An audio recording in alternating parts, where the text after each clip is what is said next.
Let me give you the 4 major lessons in life to learn. Here's 4 majors. It's good to study the majors. In our weekend seminar we teach. Some people don't do well because they major in minor things. You've got to be on the lookout. At the end of every week, end of every month, you've got to check, make sure you're not spending major time on minor things. We go through that whole series. Majors and minors. Now, let me give you 2 phrases before we get to the 4 majors. This will set it up and you'll see where I'm going. 2 key phrases for your notes. Here's the first one. Life and business is like the changing seasons. That's the first phrase. Life and business is like the changing seasons. One of the best ways to describe life, it's like the seasons. Frank Sinatra sings, life is like the seasons. Now here's the second phrase. Very important.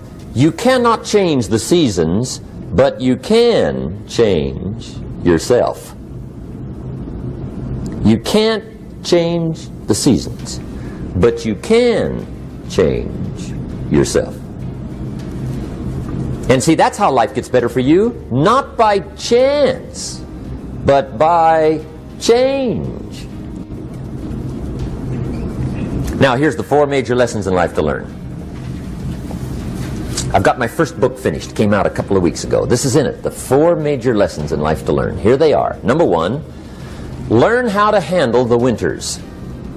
That's lesson 1. They come right after falls with regularity. Some are long and some are short and some are hard and some are easy, but they keep coming. You must learn to handle the nights. They come right after days. You must learn to handle difficulty. It comes right after opportunity. You must learn to handle recessions. They always follow progressions for the last 6,000. See, it isn't going to change. The lesson you must learn is how to handle it. And there's all kinds of winters, right? The winter when you can't figure it out. The winter when it all goes smash.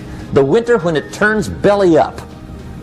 The winter when it won't work, when you've run out of money and you've got a broken heart. See, those are winter times. There's all kinds. Economic winters, social winters, personal winters. When your heart is smashed in 1,000 pieces and the nights are unusually long, your prayers seem to go no higher than your head. It's wintertime.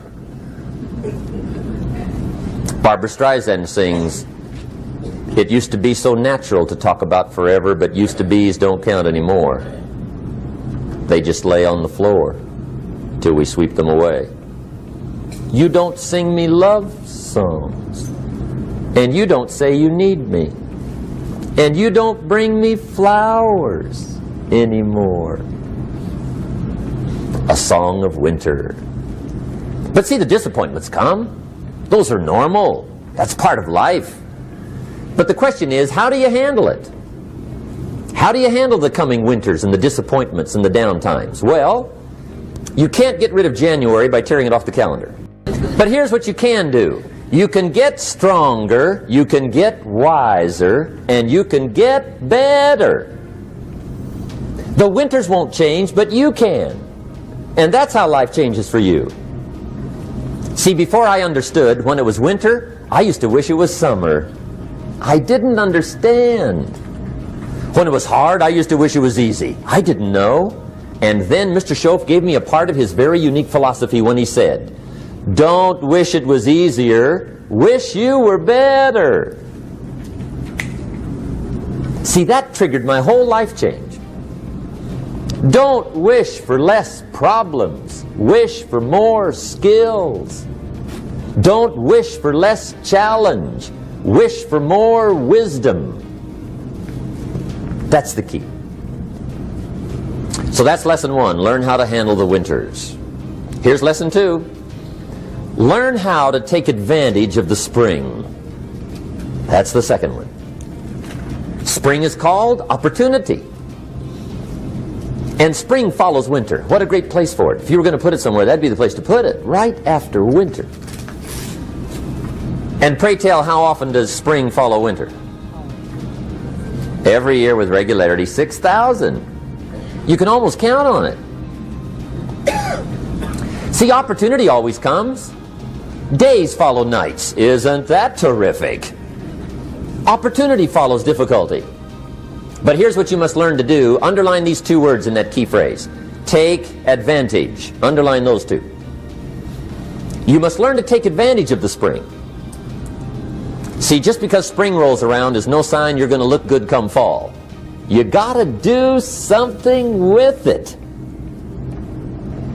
In fact, you have to get good at one of two things in life. Planting in the spring or begging in the fall. Or get somebody to do it for you. See, those are about the only alternatives. Now here's what else you must do. Take advantage of the springs quickly, because there's only a few. Just a handful of springs have been handed to each of us. They don't come forever. Life is fairly brief. So you got to read every book you can get your hands on what to do with your springs while they're here. And take advantage, they soon run out. The Beatles wrote, "Life is so short." And for John Lennon, it was extra short. But life is brief.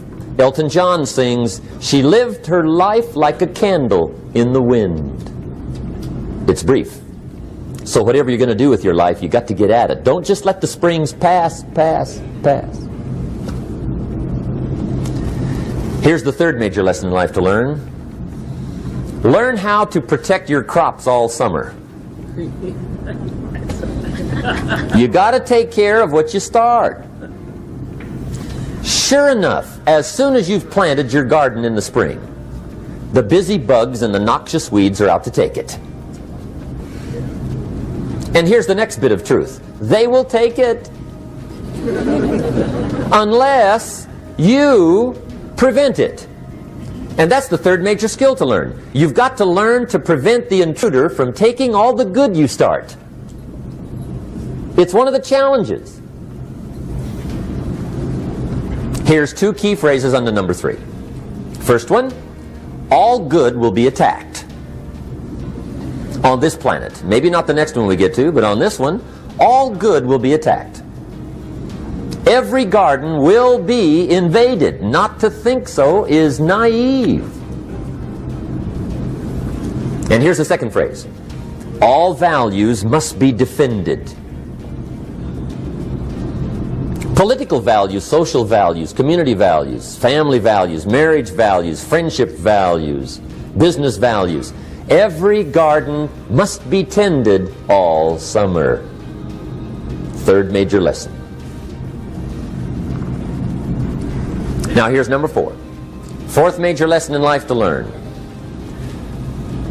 Learn how to reap in the fall without complaint. Learn to reap come harvest time without complaint. Take full responsibility for what happens to you. It's one of the highest forms of human maturity, accepting full responsibility. It's the day you know you've passed from childhood to adulthood, the day you accept full responsibility. And another note, learn to reap in the fall without apology. Without apology if you do well, and without complaint if you don't. That's maturity. I used to have that long list of reasons why I wasn't doing well. To explain. You got to explain, right? Otherwise you're going to look bad. I used to have this funny list called Reasons for Not Looking Good.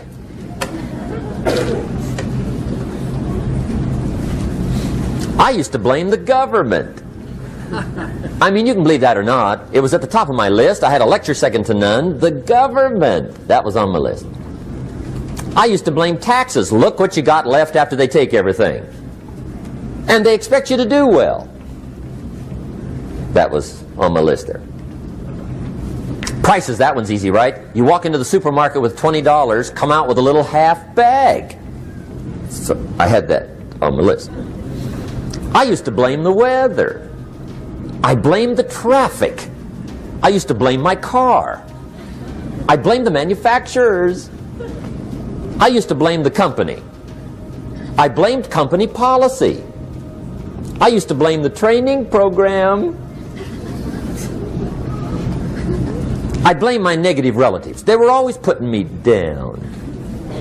I blame my cynical neighbors. They're just selfish, looking out for themselves. Won't loan you money? They were on my list.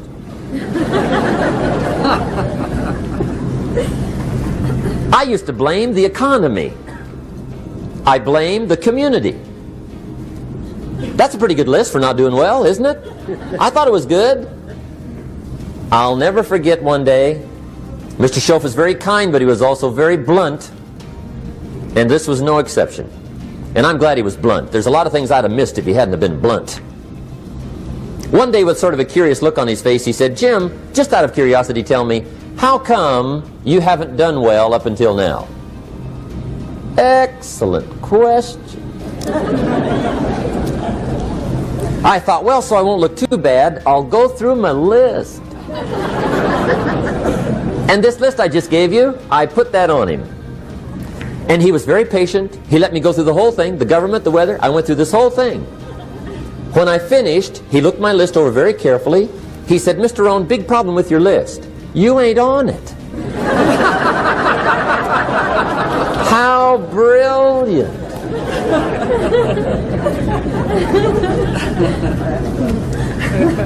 When I went to work for him a few months later, I learned very quickly to tear up my list, reasons for not doing well, and I threw it away. And I got me a fresh piece of paper. And I put one word on it. Me. Those are the 4 major lessons in life to learn.